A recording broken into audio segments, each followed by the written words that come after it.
Hi kids, I'm reading to you The Lion King, and it's a Disney book. I think you might know it.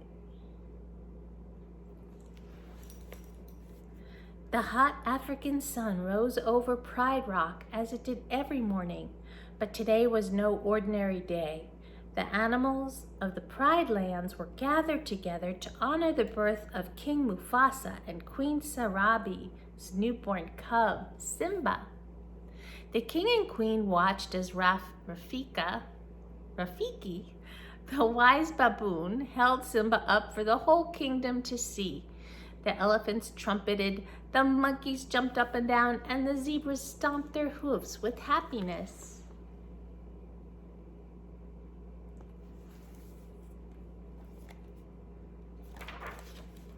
But not everyone was pleased. In a cave behind Pride Rock, a scraggly lion grumbled to himself. This was Mufasa's brother, Scar.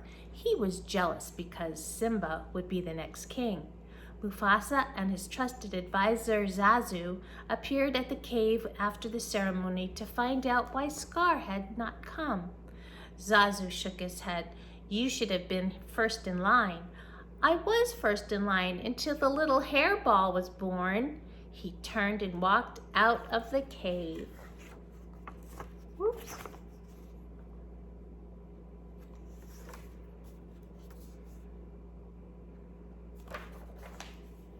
Time passed and Simba grew into a healthy, playful young cub. Early one morning, he and Mufasa climbed to the top of Pride Rock. Mufasa told his son that one day he would be king. Look, Simba, everything the light touches is our kingdom. Simba scanned the horizon and noticed a dark spot in the distance. What about that shadowy place?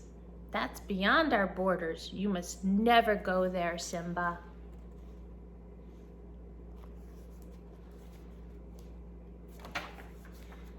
Later that day, Simba ran into Scar.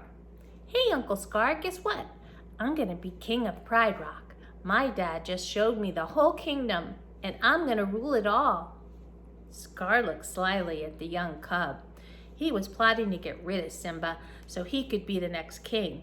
He didn't show you what's beyond that rise at the northern border?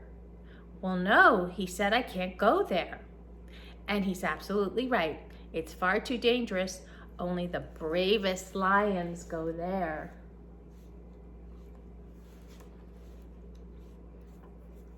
Simba didn't see his uncle's evil trap. He wanted to show his father what a brave cub he could be. He ran home to find his friend Nala. Come on, I just heard about this great place. Simba and Nala asked their mothers if they could go exploring. Sarabi agreed as long as they took Zazu with them. Simba and Nala raced across the Pride Lands. They led Zazu through herds of animals until they finally lost him. The cubs laughed and pounced on each other. They tumbled down a hill and landed in a dark ravine filled with elephant skulls and bones. Simba looked up and gasped. This is it! We made it!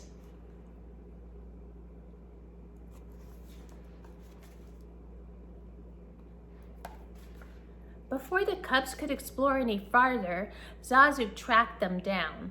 We're way beyond the boundary of the Pride Lands, and right now we are all in very real danger.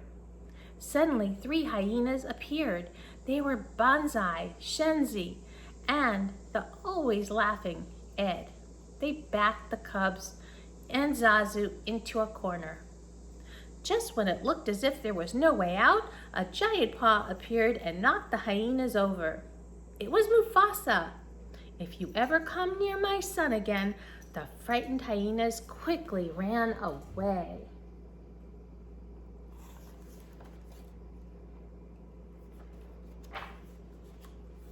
As they walked home, Mufasa looked at Simba. You deliberately disobeyed me. I'm very disappointed in you. Simba crawled onto Mufasa's back. Dad, we're pals, right? And we'll always be together, right? Simba, let me tell you something my father told me. Look at the stars. The great kings of the past looked down on us from these stars. So whenever you feel alone, just remember that those kings will always be there to guide you, and so will I.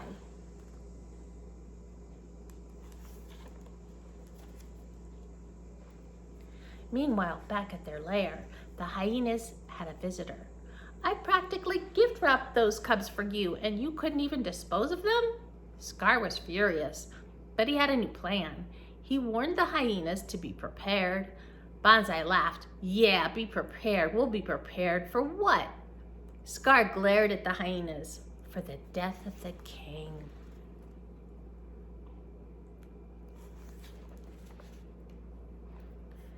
The next day, Scar brought Simba to the gorge, where the wildebeests were grazing. Now you wait here. Your father has a marvelous surprise for you. When Scar was safely away, he signaled to the hyenas. They raced into the gorge and chased the herd of wild wildebeests toward Simba. Scar ran off to find Mufasa. Stampede in the gorge. Simba's down there. Mufasa jumped into the gorge to find his son. He grabbed Simba and put him on a nearby ledge, but when Mufasa tried to climb out, the rocks crumbled beneath him. He saw Scar standing above him. Brother, help me! Scar dug his sharp claws into Mufasa's paws. Look, long live the king! Then he let Mufasa go. He's so evil. Later, Scar found Simba standing beside his father's body. It was an accident. I didn't mean for it to happen. What am I gonna do? Run away, Simba, run. Run away and never return.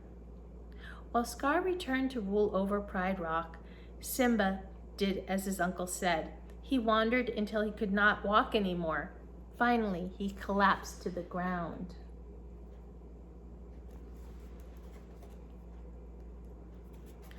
When Simba awoke, everything looked different. A warthog named Pumbaa and a meerkat named Timon had found him and brought him home with them. Timon explained his motto to Simba, Hakuna Matata.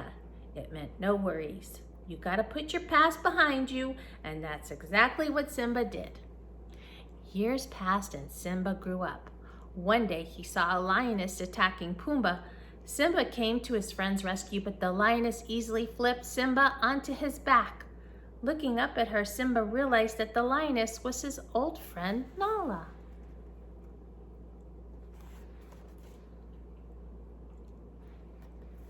Nala was surprised to see Simba. Scar had told everyone that Simba was dead. Why didn't you come back to Pride Rock? You're the king. I'm not the king, Scar is. Simba, he let the hyenas take over the Pride Lands. There's no food, no water. If you don't do something soon, everyone will starve. You're our only hope. But Simba didn't believe he could challenge Scar. I can't go back. That night, Rafiki visited Simba. I know who you are. You're Mufasa's boy. He's alive, and I'll show him to you. You follow old Rafiki. He knows the way.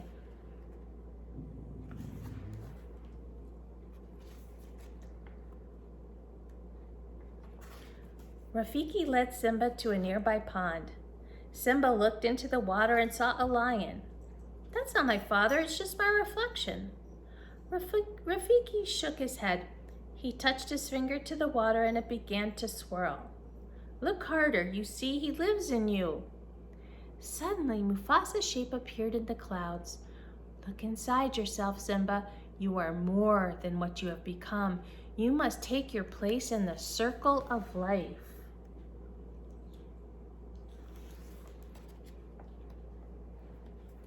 The next morning, Nala woke Timon and Pumbaa to see if they knew where Simba was.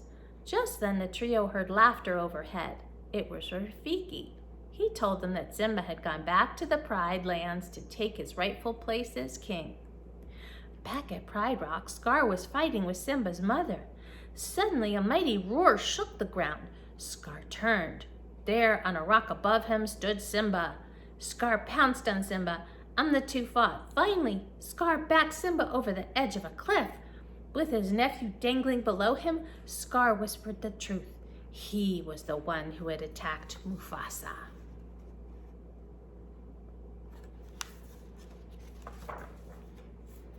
Anger rushed through Simba's body. He scrambled back onto the rock and pinned Scar. "Run, run away, Scar, and never return." Scar started to slink off, then turned and lunged at Simba.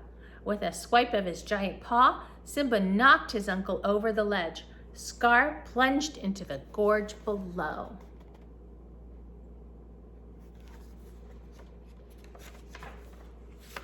With Scar gone, Simba took his rightful place as king. Before long, the Pride Lands flourished again. Nala remained at Simba's side, and soon they had a cub of their own. As the sun shone down on them, Rafiki held the cub up for the whole kingdom to see. The Pride Lands had a new prince. The circle of life continued on. And that is the end. Hope you enjoyed it. Love you.